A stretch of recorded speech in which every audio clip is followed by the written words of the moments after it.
New York is recognized for 4 minutes. Thank you, Mr. Speaker, and I'd like to thank my colleague for all his work on this as well.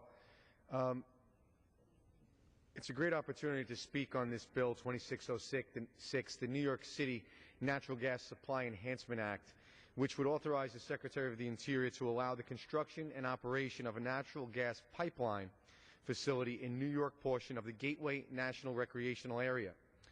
I appreciate Chairman Hastings and Ranking Member Markey's support for the bill when it was first considered here in the House, and now as it's considered with the Senate modifications.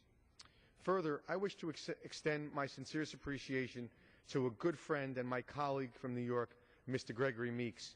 From start to finish, this bill has been a bipartisan effort and is an example of what exactly we can accomplish when we work together towards a common goal.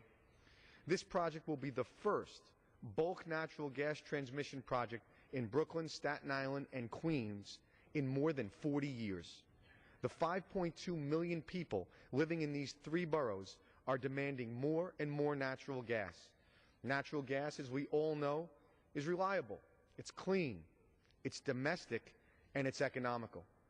On September 15th of last year, New York City Deputy Mayor Kaz Holloway testified before the National Park Subcommittee, and in support of the Grimm Meeks bill. I appreciate all the courtesy shown to him on that day. In his testimony, the Deputy Mayor stated, "Energy demand in New York City is increasing and will continue to grow. Therefore, getting the Gateway project done is a major effort that includes the private sector, the city, state, and federal governments.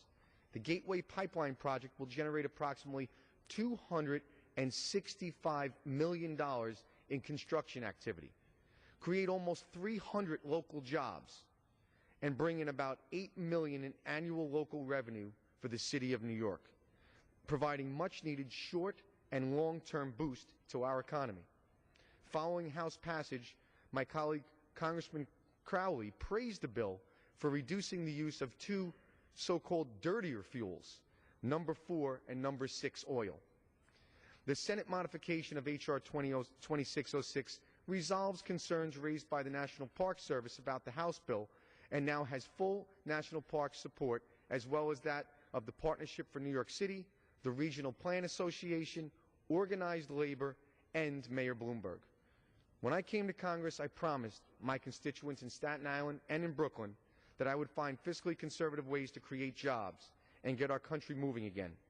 Mr. Speaker, this bill does just that. Not only will it create a unique public-private partnership to revitalize Floyd Bennett Field, but it also creates well-paying jobs, and it increases the supply of inexpensive natural gas and does it all at absolutely no cost to the taxpayer, even bringing revenue to the Treasury. So, Mr. Speaker, I thank you again for the opportunity to speak in support of this bill. I urge my colleagues to support it and ask that my written statement be included in the record, and I yield back the balance of my time. The gentleman yields back. The gentleman from